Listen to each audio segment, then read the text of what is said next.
Top quality और consistent performance के लिए सिर्फ सिल्वर पंप नाम याद रखना. ಕನ್ವರ್ಟ್ ಮಾಡೋದು ಬಹಳ ಸುಲಭ. ಆ ರೀತಿ ಕನ್ವರ್ಟ್ ಮಾಡಿ ವಿಡಿಯೋ ಅಕೌಂಟ್ಗಳು ಎಷ್ಟು ಓಪನ್ ಆಗಿದೆ ಅಂತ ಗೊತ್ತಾ ನಿಮಗೇನಾದರೂ? ಈಗಾಗಲೇ ಆ ರೀತಿ ಆಗೋದಕ್ಕೆ ಶುರುವಾಗಿದೆ. ಹಾಗೆಯೇ ಸಾಕಷ್ಟು ಜನ ಅವರು ಎಲ್ಲಿದ್ದಾರೆ, ಯಾವ ಫೋಟೋವನ್ನು ಅಪ್ಲೋಡ್ ಮಾಡ್ತಿದ್ದಾರೆ ಅಂತ ಕೂಡ ನೋಡಲ್ಲ, ಡೈರೆಕ್ಟಾಗಿ ಕ್ಯಾಪ್ಚರ್ ಕೂಡ ಮಾಡಬಹುದು. ಇರುವಂತಹ ಲೈವ್ ಕ್ಯಾಪ್ಚರ್ಡ್ ವಿಡಿಯೋ ಮತ್ತು ಫೋಟೋಸನ್ನು ಅಪ್ಲೋಡ್ ಮಾಡ್ತಾ ಇದ್ದಾರೆ. ಅವರಿರುವಂತಹ ಜಾಗ ಎಷ್ಟು ಸುರಕ್ಷಿತ, ಅದನ್ನು ಅವರು ಎಕ್ಸ್ಪೋಸ್ ಮಾಡ್ಬೋದಾ ಪಬ್ಲಿಕ್ಕಿಗೆ, ಇದು ಯಾವುದನ್ನು ಯೋಚನೆ ಮಾಡ್ತಿಲ್ಲ.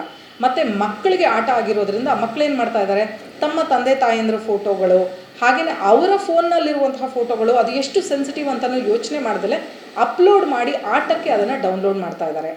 ಒಮ್ಮೆ ಅಪ್ಲೋಡ್ ಮಾಡಿದಂತಹ ಫೋಟೋ, ಆ ಫೋಟೋಗಳು ಮತ್ತೆ ತಿರ್ಗಿ ನಿಮಗೆ ವಾಪಸ್ ಸಿಗುತ್ತಾ? ಖಂಡಿತ ಇಲ್ಲ.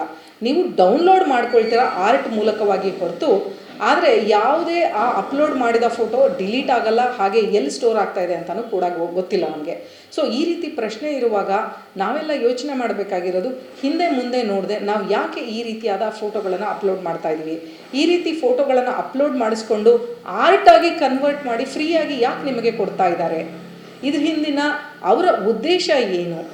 ಹಾಗೆಯೇ ನಾಳೆ ದಿನ ನಾನು ಒಂದು ಕೇಸ್ ಹಾಕ್ತೀನಿ ಅಂತಂದರೆ ಎಲ್ಲಿ ಉಪಯೋಗ ಆಗಿದೆ, ಹೇಗೆ ಉಪಯೋಗ ಆಗಿದೆ ಅನ್ನೋದ್ರ ಬಗ್ಗೆ ಖಾತ್ರಿ ಪಡಿಸ್ಕೊಳ್ಳೋದು ಮುಖ್ಯ ಆಗೋದು ಒಂದು. ಆದರೆ ಎರಡನೇದು, ಬಹುಶಃ ಡಿಸ್ಕ್ಲೈಮರ್ ನೀವು ನೋಡಿದ್ರೆ ಒಮ್ಮೆ ನಿಮಗೆ ಗಮನಕ್ಕೆ ಬರುತ್ತೆ, ಈ ಫೋಟೋಗಳನ್ನು ನಾವು ಪ್ರಯೋಗಕ್ಕೆ ಉಪಯೋಗಿಸ್ತೀವಿ, ಹಾಗೆಯೇ ಬೇರೆ ಕಡೆ ಉಪಯೋಗಿಸ್ತೀವಿ ಅಂತ ಅವ್ರು ಬರೆದಿದ್ರೆ ಅದಕ್ಕೆ ನೀವು ಓಕೆ ಅಂತ ಆಲ್ರೆಡಿ ಒಪ್ಕೊಂಡ್ಬಿಟ್ಟಿರ್ತೀರ. ಅಂದರೆ ಕೋರ್ಟಿಗೆ ಕೇಸ್ ಹೋದರೂ ಕೂಡ ಅಲ್ಲಿ ನಾವು ನಮ್ಮ ಜಸ್ಟಿಸ್ಗೋಸ್ಕರ ಹೋರಾಡೋದು ಕಷ್ಟ ಇದೆ.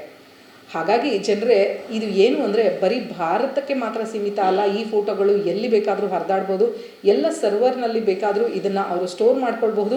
ಹಾಗೆಯೇ ಅದು ಎಲ್ಲೆಲ್ಲಿ ಮಾರಾಟ ಆಗ್ತಾ ಇದೆ ಅನ್ನೋದರ ಬಗ್ಗೆ ಕೂಡ ನಮಗೆ ಯಾವುದೇ ಮಾಹಿತಿ ಇಲ್ಲದೆ ಇರೋದ್ರಿಂದ ಮೊದಲು ನಾವು ಯೋಚನೆ ಮಾಡಬೇಕಾಗಿರೋದು, ಖಂಡಿತ ಹೌದು ಗಿಬ್ಲಿ ಆರ್ಟ್ ಏನಿದೆ ಅದು ತುಂಬ ಚೆನ್ನಾಗಿದೆ, ಅದನ್ನು ನಾವು ಉಪಯೋಗಿಸಬೇಕು ನಿಜ. ಆದರೆ ಮನೆಯಲ್ಲಿರುವ ಮಕ್ಕಳಿಗೆ ಇದರ ಬಗ್ಗೆ ಮಾಹಿತಿಯನ್ನು ಕೊಡಿ, ವಯಸ್ಸಾದವರಿಗೆ ಇದರ ಬಗ್ಗೆ ಮಾಹಿತಿಯನ್ನು ಕೊಡಿ. ಹಾಗೆಯೇ ಬೇಕಾದಂತಹ ಲಿಂಕ್ಗಳು ಬರ್ತಾ ಇದೆ ಈಗ, ಗಿಬ್ಲಿ ಆರ್ಟಿಗೆ ಕನ್ವರ್ಟ್ ಮಾಡ್ಕೊಳ್ಳಿ ಅಂತ. ಆದರೆ ಆ ಲಿಂಕಿನ ಹಿಂದೆ ಏನು ಹುನ್ನಾರ ಇದೆ ಅಂತ ನೀವು ಯೋಚನೆ ಮಾಡೋದು ಬಹಳ ಮುಖ್ಯ ಆಗಿದೆ. ಸೈಬರ್ ಅಪರಾಧ ಮಾಡೋದಕ್ಕೆ ಸಾಕಷ್ಟು ರೀತಿಯಾದ ಪ್ಲ್ಯಾಟ್ಫಾರ್ಮ್ಗಳನ್ನು ಹುಡುಕ್ತಾ ಇರುವಾಗ ಇದು ಒಂದು ದೊಡ್ಡ ಪ್ಲ್ಯಾಟ್ಫಾರ್ಮು ಅಂತ ಹ್ಯಾಕರ್ಗೆ ಗೊತ್ತಾಗಲ್ವಾ? ಸೊ ಇದ್ರ ಬಗ್ಗೆ ಮತ್ತೊಮ್ಮೆ ಯೋಚನೆ ಮಾಡಿ ಆ ನಂತರ ನಿಮ್ಮ ಫೋಟೋಗಳನ್ನು ಅಪ್ಲೋಡ್ ಮಾಡೋದು ಸೂಕ್ತ. ಏಕೆಂದರೆ ಅಪರಾಧ ಆದ ಮೇಲೆ ನೀವು ಆ ಅಪರಾಧದಿಂದ ಹೊರಬರೋದಕ್ಕಿದೆಯಲ್ಲ, ಆ ಜಂಜಾಟವನ್ನು ತಪ್ಪಿಸ್ಕೊಳ್ಬೇಕು ಅಂದರೆ ಮೊದಲನೇ ಹಂತ ನಾವು ಏನು ಮಾಡ್ತಾ ಇದ್ದೀವಿ ಅನ್ನೋದರ ಬಗ್ಗೆ ನಾವು ಅರಿತುಕೊಳ್ಳೋದು. ಇದರಿಂದ ಏನೇನು ಅಪಾಯಗಳು ಆಗಬಹುದು ನಿಮಗೆ? ಒಂದು, ಖಂಡಿತವಾಗ್ಲೂ ನಮ್ಮ ಫೋಟೋಗಳು ಮಿಸ್ಯೂಸ್ ಆಗೋದು. ಎರಡನೇದು, ಈ ಫೋಟೋವನ್ನು ಆರ್ಟಿಫಿಷಿಯಲ್ ಇಂಟೆಲಿಜೆನ್ಸ್ ಯೂಸ್ ಮಾಡಿ ವಿಡಿಯೋ ಆಗಿ ಅಥವಾ ಬೇರೆ ಯಾವುದನ್ನ ರೀತಿ ಕನ್ವರ್ಟ್ ಮಾಡಿ ಅದರಿಂದ ನಮ್ಮ ಅಕೌಂಟ್ಗಳಿಗೆ ಕನ್ನ ಹಾಕೋದು. ಹಾಗೆಯೇ ಈ ರೀತಿ ಅಪ್ಲೋಡ್ ಮಾಡಿದಂತಹ ನಮ್ಮ ಹೆಣ್ಣು ಮಕ್ಕಳ ಫೋಟೋಗಳನ್ನು ಅಶ್ಲೀಲವಾಗಿ ಕನ್ವರ್ಟ್ ಮಾಡಿ ಬೇರೆ ಕಡೆ ಸೇಲ್ ಮಾಡೋದು. ಈಗಾಗಲೇ ರಿಪೋರ್ಟ್ ಆಗಿದೆ. ಅಶ್ಲೀಲವಾಗಿ ಕನ್ವರ್ಟ್ ಮಾಡಿ ಸೇಲ್ ಮಾಡ್ತಿದೆ ಅಂತಂದಾಗ, ಅಂದರೆ ಅದನ್ನು ಸಬ್ಸ್ಕ್ರಿಪ್ಷನ್ ವೈಸೋ ಅಥವಾ ಬೇರೆ ಯಾವುದೋ ವೈಸಲ್ಲಿ ಅದನ್ನು ಯೂಸ್ ಮಾಡಿದಾಗ ಅದನ್ನು ಫೈಟ್ ಮಾಡೋದು ಕೂಡ ನಮಗೆ ಕಷ್ಟ ಇದೆ. ಹಾಗೆ ನಮ್ಮ ಫೋಟೋಗಳು ಒಮ್ಮೆ ಇಂಟರ್ನೆಟ್ಟಿಗೆ ಹೋದ್ಮೇಲೆ ಅದನ್ನು ವಾಪಸ್ ತೆಕ್ಕೊಳ್ಳೋದಿದೆಯಲ್ಲ, ಅದು ಅಸಾಧ್ಯ ಕೂಡ ಹೌದು. ಸೊ ಹಾಗಾಗಿ ಸೈಬರ್ ಅಪರಾಧ ಅಂತ ನೋಡಿದಾಗ ಅದು ಎಲ್ಲ ಡೈರೆಕ್ಷನಲ್ಲೂ ಆಗ್ತಾ ಇದೆ.